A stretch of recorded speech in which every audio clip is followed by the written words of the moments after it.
देश आजाद कराएंगे और हमारे आने वाला पीढ़ी जो है वो सर उठा के जिएंगे।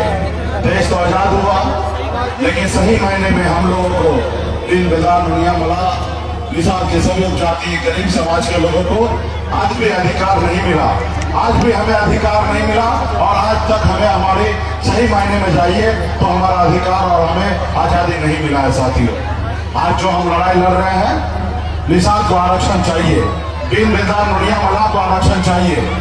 आप बताइए ना कि देश एक है, संविधान एक है, देश के प्रधानमंत्री एक है। आज बताइए कि बंगाल में निषाद को आरक्षण है, दिल्ली में आरक्षण है, दीन दयाल दुनिया मला को आरक्षण है, लेकिन बिहार में नहीं है। इसका दोषी कौन है? इसका दोषी जो पहले सरकार में था या आज जो दिल्ली में सरकार में है वो दोस्ती है। और एक दोषी आप और हम हैं कि आप और हम अपने अधिकार के लिए लड़ाई नहीं लड़े। आज अगर हम 30-40 साल पहले, 50 साल पहले अगर लड़ाई लड़ते तो आज हमारे समाज को आरक्षण मिल गया होता, एससी का दर्जा हमको मिल गया होता, और आरक्षण मिल गया होता तो आपको क्या लाभ होता? आज यूपी, बिहार, झारखंड में हम जाते हैं, 137 जिला है, लेकिन एक भी जिला में निषाद का बेटा कलेक्टर नहीं है। अगर हमें आरक्षण मिल गया होता तो आज निषाद दीन दयाल दुनिया मला का बेटा आज कलेक्टर होता, एसडीओ होता, बीडीओ होता, सीईओ होता, डॉक्टर होता, इंजीनियर होता, एसपी होता, डीएसपी होता, दरोगा होता, लेकिन नहीं हुआ। तो साथियों, तो हमें आने वाला समय में लड़ाई लड़ना है। आरक्षण हमारा अधिकार है, हम कोई भीख नहीं मांग रहे। जब देश एक है तो एक ही देश में एक जाति के लिए अलग कानून कैसे? जब बंगाल में हमें एससी है तो बिहार में हमें ओबीसी में क्यों? तो इसलिए साथियों, लड़ाई लड़ना पड़ेगा, संघर्ष करना पड़ेगा। ये देश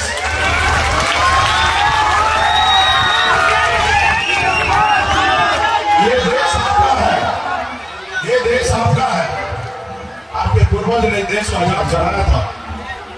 पहले ऐसा हुआ करता था कि राजा के घर में रानी के कोख से बच्चा जन्म लेता था तो राजा बनता था, लेकिन बाबा साहब भीमराव अम्बेडकर ने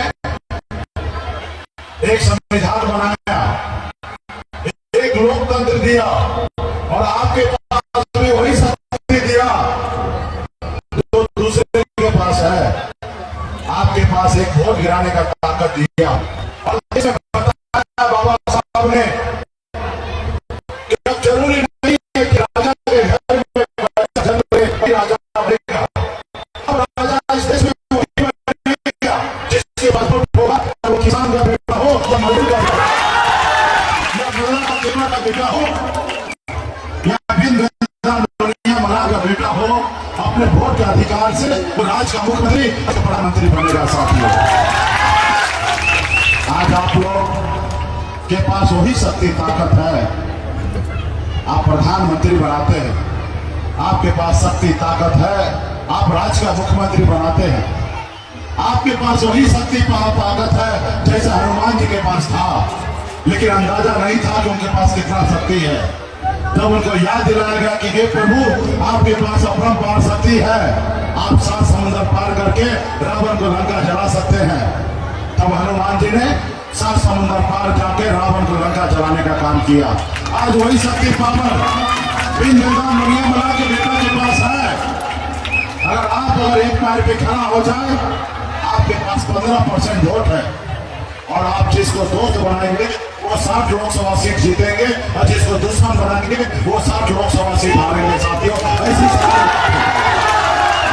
ऐसी पावर है आपके पास, लेकिन आप अपने वोट को ताकत को नहीं समझते।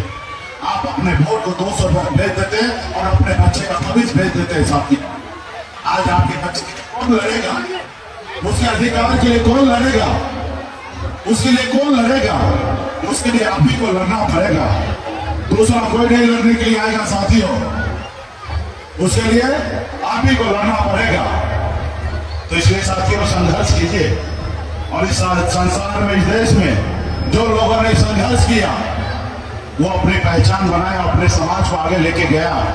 जैसे देखिए लालू प्रसाद यादव जी, मुलायम सिंह यादव जी, बहन मायावती जी, स्वर्गीय पासवान जी, नीतीश कुमार जी, ये लोग कोई अमीर घर में जन्म नहीं लिए, ये लोग भी गरीब घर में ही जन्म लिए, लेकिन अपने संघर्ष के बदौलत, अपने वोट के बदौलत राज्य में अपनी ताकत बनाए और 15 साल बिहार में मुख्यमंत्री नीतीश कुमार जी भी रहे और लालू प्रसाद यादव जी भी रहे।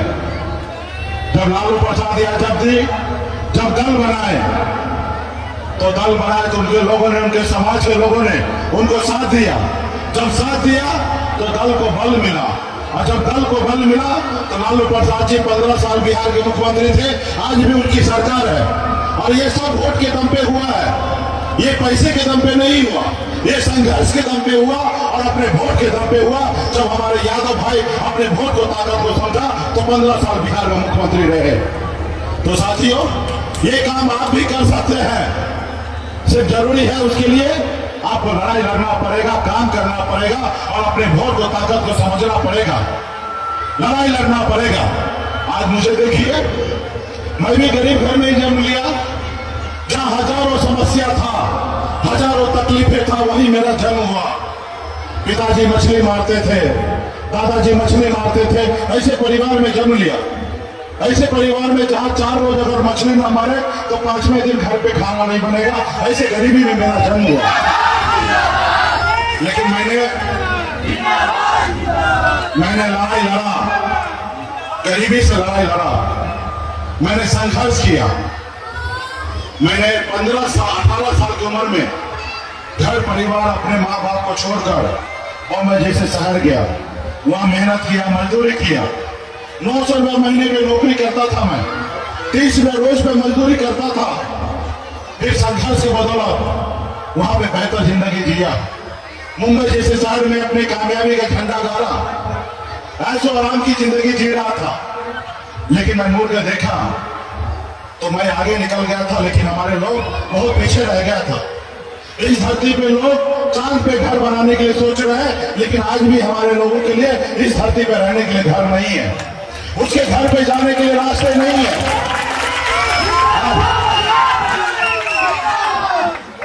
शांति रखो ना, क्या जिंदाबाद कर रहे हैं। आज भी हमारे बच्चे इलाज के अभाव में मर रहे हैं। आज भी माँ बाप बच्चे को दम तोड़ते हुए देख रहा है, वो इसको इलाज नहीं करा पाता क्योंकि उसके पास पैसा नहीं है। तो क्या आप ऐसी जिंदगी देना चाहते हैं अपने बच्चे को? अगर नहीं देना चाहते हैं तो उसके लिए लड़ाई लड़ना पड़ेगा। आज बताइए ना, निशान स्कूल में अगर बच्चा जन्म लेता है तो क्या कोई गुनाह करता है? क्या कोई अपराध करता है? तो साथियों, आज बताइए, आपके घर में बच्चा जन्म लेता है और बचपन से लेकर बुढ़ापा तक वो गरीबी में पिसा हुआ रहता है, वो सर उठा के कभी जी नहीं पाता है, उसको अच्छी जिंदगी कौन देगा? आप ही को देना पड़ेगा। आज देखिए, इस संसार में लोगों ने संघर्ष किया, जाति के आधार पर लोग अमीर गरीब है ना। आज राजपूत में जाइए, देखिएगा 90% लोग गरीब अमीर है। ब्राह्मण में जाइएगा 95% लोग अमीर है। और मुल्ला बिन कंगलदार में जाइएगा तो 99% लोग गरीब है। जबकि इस धरती पर सब लोग एक ही तरीके से आया है, एक ही तरीके से आगे बढ़ा है। लेकिन आप इतना पीछे क्यों है? वो लोग क्यों आगे है? आज क्यों उसके बच्चे अच्छे हॉस्पिटल में इलाज होता है? आज क्यों उसके बच्चे अच्छे स्कूल में पढ़ते हैं, आपके बच्चे क्यों नहीं पढ़ते हैं? क्योंकि वो संघर्ष किए हैं, वो अपने बच्चे को पढ़ाए लिखाए हैं। लेकिन आप संघर्ष नहीं करते, अपने बच्चे को पढ़ाते लिखाते नहीं हैं। वो अपने वोट को ताकत को समझते हैं, लेकिन आप अपने वोट को ताकत को नहीं समझते हैं। इसलिए आज गरीबी में जिंदगी जी रहे हैं। और इसके लिए कौन लड़ेगा? इसके लिए कौन सोचेगा? आज तक कोई नहीं आया सोचने के लिए, और आने वाला 100 साल तक भी कोई और नहीं आएगा। और मैं क्यों आया हूं? क्योंकि मैं निशान का बेटा हूं। मैं निशान स्कूल में जन्म लिया, और ये आपको मैं अपनी जात नहीं मानता, मैं आपको अपना परिवार मानता हूं, इसलिए लड़ाई लड़ रहा हूं।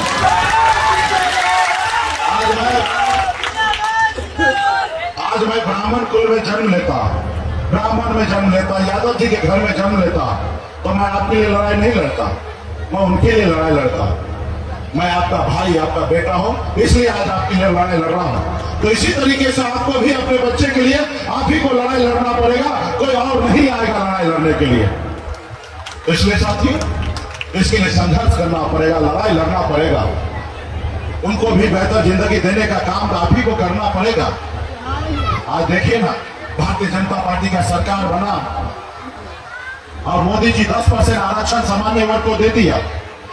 आज मोदी जी मान रहे कि आज ब्राह्मण भूमियार लाला का बेटा अगर 8 लाख से कम कमाता है तो वो गरीब है, उसको 10% आरक्षण दे दिया। लेकिन आज आप 8,000 रुपया महीना नहीं कमा पाते हैं, साल का 1 लाख रुपया नहीं कमा पाते हैं। आज ठंड का समय आएगा, ऐसी ठंड का समय होगा जो अपने घर से लोग बाहर नहीं निकलेंगे, रजाई से बाहर नहीं निकलेंगे, कंबल से बाहर नहीं निकलेंगे। लेकिन आपका भाई, आपका बेटा, आपका पिता क्या करेगा? घर से बाहर निकलेगा, तालाब में उतरेगा, मछली मारेगा, फिर बाजार में जाके बेचेगा, तब उसके घर में चूल्हा जलेगा। ऐसी कष्ट भरी जिंदगी जीता है साथियों। क्या ऐसी जिंदगी आपके बच्चे जिएंगे? पंडित जी कहते हैं कि मरने के बाद स्वर्ग मिलेगा या नर्क मिलेगा, ये मरने के बाद पता चलेगा। और मेरे बहुत सारे साथी मर के गए हैं, जान पहचान वाले रिश्तेदार बहुत सारे लोग मर के गए हैं। आज तक हमको कभी नहीं बताए कि हम स्वर्ग में पहुंचे कि नर्क में पहुंचे, आज तक हमको कोई टेलीफोन करके नहीं बताया। मेरा मानना है कि इसी धरती पर स्वर्ग है और इसी धरती पर नर्क है। आपको एक ही जिंदगी मिला है और इसी जिंदगी में आप अपने आप को साबित करना पड़ेगा कि आप स्वर्ग में जीने लायक है या नर्क में जीने लायक है। अमीर है तो मान लीजिए आप स्वर्ग में जी रहे हैं, महलों में रह रहे, बड़े गाड़ी में घूमते, एसी वाले गाड़ी में घूमते हैं, अच्छा खाना खाते हैं। और गरीब है, रोज मरते हैं, आप रोज जिंदगी के लिए घुट घुट के जीते हैं।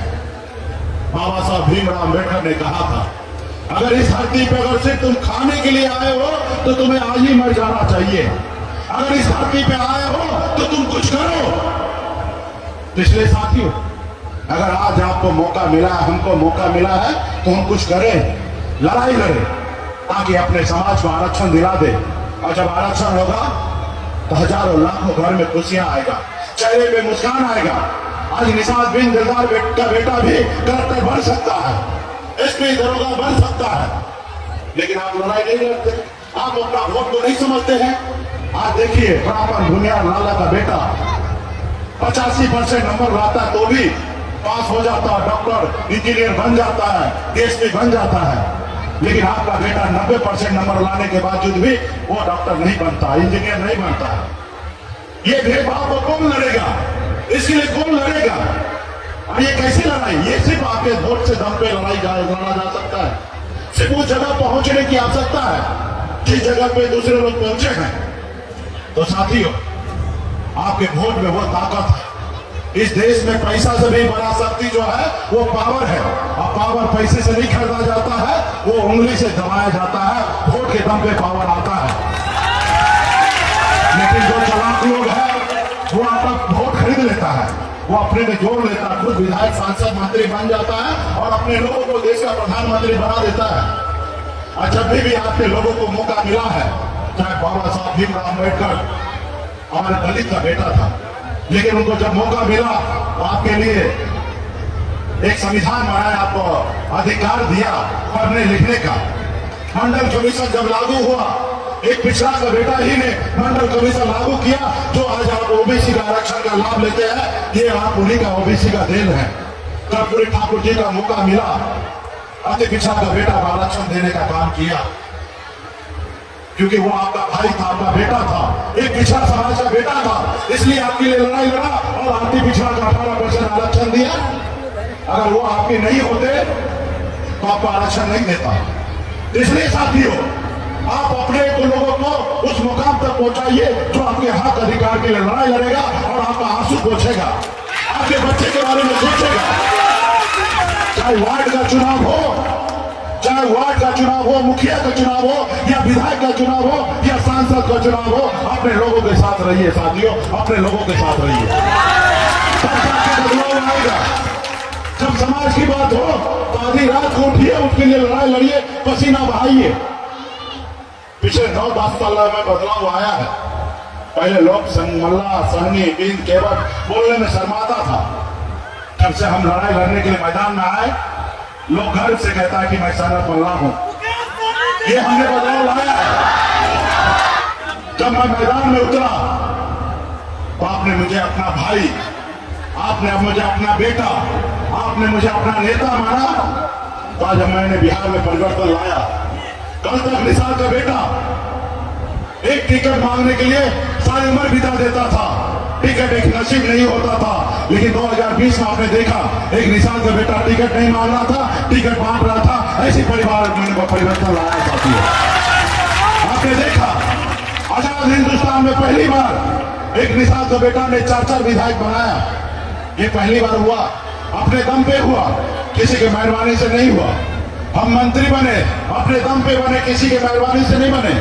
और आप सभी को पता है, उस समय में सरकार का चाबी मेरे जेब में था। मोहम्मद ऐसी बनी हुई थी कि हम जिसको चाहते उसको बिहार का मुख्यमंत्री बना सकते थे। मेरे पास सरकार का चाबी था। आजाद भारत में पहली बार बिहार प्रदेश में ऐसा हुआ कि एक निसार मल्ला बिन बिल्दान नोनिया मल्ला का बेटा एक मुख्यमंत्री बनाने का काम किया साथियों। हमने बिहार में नीतीश कुमार जी को मुख्यमंत्री बनाने का काम किया साथियों। अगर हम समर्थन नहीं देते तो नीतीश कुमार जी बिहार का मुख्यमंत्री नहीं बनते। ये हमारी पहचान है साथियों। और ये कब हुआ, ये कब कैसे हुआ, ये कब कैसे हुआ? जब आप गांधी मैदान में पहुंचे, 5 लाख की संख्या में लोगों को बता दिया कि मेरा नेता सनत मल्ला है, मेरा भाई सनत मल्ला है, मेरा बेटा सनत मल्ला है। तब लोगों ने मुझे समझा और बिहार की राजनीति में हमें लीडर समझ रहा है साथियों। तो हमने बदलाव लाया है और आने वाले समय में जैसे 4 विधायक बना, 40 भी बना सकते हैं। और एक समय आएगा अपने दम पर राज्य में सरकार बना सकते हैं। ये हमारी ताकत है। लेकिन इसके लिए आपको पसीना बहाना पड़ेगा, जरूरी पड़ा तो खून बहाना पड़ेगा। तब सत्ता पावर आपके पास आएगा, हक अधिकार आपके पास आएगा। और आने वाला समय में आपका भाई, आपका बेटा कलेक्टर इंजीनियर बनेगा जब आरक्षण लागू होगा। आप बताइए ना, हम देश में हमारा, हम किसी से भीख नहीं मांग रहे, मेरा अधिकार है आरक्षण। जब बंगाल में आरक्षण मिल सकता है तो बिहार में क्यों नहीं? मोदी जी आते हैं ना, मोदी जी संडे को आते हैं, मन की बात करते हैं। बताए ना मोदी जी कि मोदी जी आप बताइए, बंगाल क्या देश का हिस्सा नहीं है? क्या बिहार देश का हिस्सा नहीं है? और जब देश का हिस्सा है तो वहां पे अलग कानून और बिहार में अलग कानून क्यों है? जब वहां पे निसार बिन बिल्दान मल्ला का बेटा को जब आरक्षण है तो बिहार में क्यों नहीं है? बताइए। अगर मैं गलत मांग करता हूं तो 4 कदम पीछे हटता हूं। अगर मेरी मांग जायज है तो आप लागू क्यों नहीं करते हैं? लेकिन आप निसार के बेटा को गुमराह करना चाहते हैं, निसार को गुलाम बना के रखना चाहते हैं, उनको हक अधिकार नहीं देना चाहते। आप बताइए ना, अगर आर्थिक आधार पर ही आरक्षण देना है तो देश के सभी जाति धर्म के आप आरक्षण दीजिए आर्थिक आधार पे। जो लोग 8 लाख से कम कमाता है सभी को 100% आरक्षण लागू कर दीजिए। जो जाति जितनी संख्या में है उनको जाति जनगणना कीजिए, उसको उतनी संख्या में आरक्षण लागू कीजिए। लेकिन आप नहीं कीजिएगा। हम लोग लड़ाई लड़ रहे हैं, संघर्ष कर रहे हैं कि जातिगत जनगणना कीजिए, लेकिन आप बंद करके बैठे हैं। नीतीश जी को धन्यवाद देता हूं कि पहली बार बिहार प्रदेश में वो जातिगत जनगणना करने के लिए काम करा रहे हैं। साथियों, हमें लड़ाई लड़ना पड़ेगा। आज आपने देखा, ब्राह्मण मुनिया लाला को 10% आरक्षण दिया, कोई जाति गिनती नहीं हुआ, कोई कमीशन नहीं बना, कोई आयोग नहीं बना, डायरेक्ट 10% आरक्षण। अरे भाई दीजिए, मैं मना नहीं करता हूं क्यों नहीं देना है, दीजिए। लेकिन ये तो पता कर लीजिए कि उनके घर में कितने लोग हैं। एक तरफ 50 लोग हैं, आप 10 रोटी दे रहे हैं खाने के लिए, और एक तरफ 10 लोग हैं, उसको 20 रोटी खाने के लिए दे रहे। ये कहां का न्याय है भाई? आप जनगणना कीजिए, जिस जाति का जितना संख्या उसको उतना अधिकार दीजिए। लेकिन आप नहीं कीजिएगा।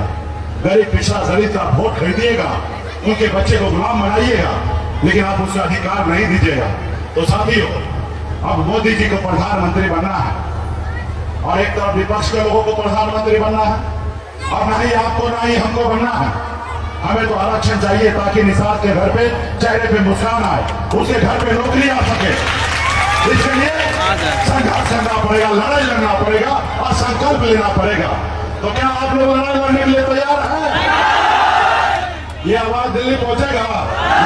मैं कहना चाहता हूं कि आपके बच्चे की लड़ाई नहीं लड़िएगा, लड़िएगा ना? हाँ, और जब लड़िएगा तो संघर्ष करना पड़ेगा और संघर्ष के साथ साथ संकल्प लेना पड़ेगा। आप जैसे गांव में देखते होंगे पंडित जी आपको पूजा कराने के लिए आते हैं, सत्यनारायण भगवान का पूजा, तो हाथ में गंगा जल देते हैं, फूल देते हैं, पान देते हैं, अक्षत देते हैं और कहते हैं कि सही मन से पूजा कीजिए। उसी तरीके से आपको संकल्प लेना पड़ेगा। और इस बार तो ऐसा दवा बनाए हैं ना, हम भी एक ऐसा वैक्सीन बनाए हैं, आप जितना वैक्सीन लगाइएगा ना उतना मोदी जी का कुर्सी हिलेगा, और जितना मोदी जी का कुर्सी हिलेगा उतना वो डरेंगे, और जितना वो डरेंगे उतना निषाद का बेटा को आरक्षण करेंगे। जैसे देश में कोरोना काल में देश के डॉक्टर ने एक वैक्सीन बनाया था देश के लोगों को सुरक्षित करने के लिए, हमने भी एक वैक्सीन बनाया है देश के हमारे निषाद भाई को सुरक्षित करने के लिए। वो वैक्सीन का नाम क्या मालूम है? वो वैक्सीन का नाम है गंगा जल। ठीक है ना? आप सुने होंगे मोदी जी एक बार 2024-14 में आए और बोले कि हमको किसी ने भेजा नहीं और किसी ने हम आए नहीं, हमें तो माँ गंगा ने बुलाया है और हम गंगा माता ने बनारस से बुलाया है। और मोदी जी इस देश का मछुआरा जो है ना वो रियल में गंगा पुत्र हैं, और वही गंगा माता हमारे सपना में आए, बोले तुम उठो और मोदी जी से लड़ो और गंगा जल लेके एक गांव में जाके अपने लोगों को शुद्ध कराओ, पवित्र कराओ और जब संकल्प से संकल्प करवाइएगा ना तो मोदी जी देखेंगे, हिलेंगे, क्योंकि उनको एहसास ऐसा होता है कि निषाद मल्लाह का बेटा है, बिन बिरला नुनिया का बेटा है, ये लड़ाई लड़ेगा, थक जाएगा, और जब थक जाएगा तो समाज का वोट खरीद लेंगे क्योंकि उसके पास पैसा है। आपने देखा ना हमारा विधायक खरीद लिया, आपने देखा महाराष्ट्र में बनी हुई सरकार खरीद लिया क्योंकि उसके पास पैसा है। तो हमने भी एक दवा निकाला है, हमें मालूम है कि जो निषाद का बेटा एक बार संकल्प ले लेगा उसको कोई 5,000 10,000 भी देगा तो वो वोट अपना बेचेगा नहीं। और जब ये देख लेंगे मोदी जी तो मान लेंगे, यकीन कर लेंगे कब निषाद का बेटा का वोट बिकेगा नहीं, और जब यकीन कर लेंगे तब वो आरक्षण 2024 से पहले आप आरक्षण करेंगे। तो क्या आप लोग वैक्सीन लगाने के लिए तैयार है ना?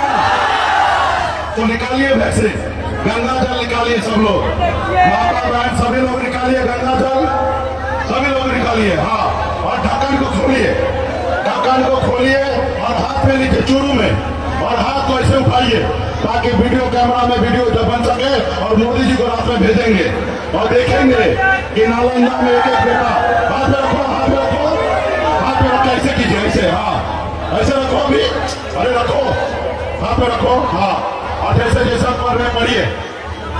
नारायण बाबा केवल महाराज, भगवान वेद व्यास, प्रभु श्री राम, भगवान गौरांग निषाद, बाबा अमर सिंह, बाबा काशी, बाबा जयसिंह महाराज, बाबा तारिक महाराज, बाबा कोयला, माता कमला,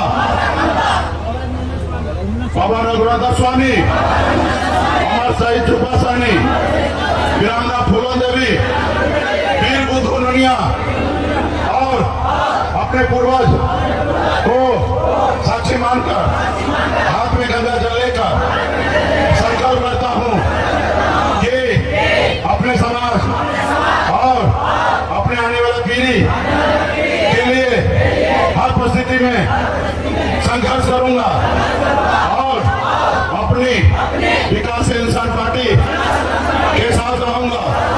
पार्टी जो निर्णय लेगी हम उस निर्णय के साथ रहेंगे। हम संकल्प लेते हैं एक रोटी कम खाएंगे लेकिन अपने बच्चे को पढ़ाएंगे लिखाएंगे। हम संकल्प लेते हैं एक एक निषाद के घर पे जाएंगे, सभी को संकल्प करवाएंगे। जय निषाद राज, जय वीआईपी, जय बिहार। चलिए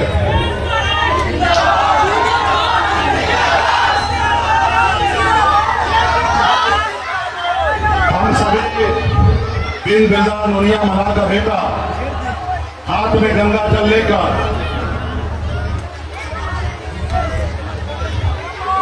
हाथ में में गंगा जल लेकर संकल्प किया है कि हम एक रोटी कम खाएंगे लेकिन अपने बच्चे को पढ़ाएंगे। हम सभी ने संकल्प लिया है कि अपने समाज के हक अधिकार के लिए हम आगे बढ़ेंगे। हम सभी ने संकल्प लिया है कि हम अपने वोट को नहीं बेचेंगे। हम सभी ने संकल्प लिया है कि हम अपने नेता, अपने पार्टी, अपने दल के साथ रहेंगे और आने वाले समय में जो हमारी सुनेगा हम उनकी सुनेंगे, जो हमारी नहीं सुनेगा हम उनकी नहीं सुनेंगे। और गठबंधन नहीं तो वोट नहीं, और वोट नहीं तो दिल्ली का सरकार नहीं। साथियों, बहुत बहुत धन्यवाद।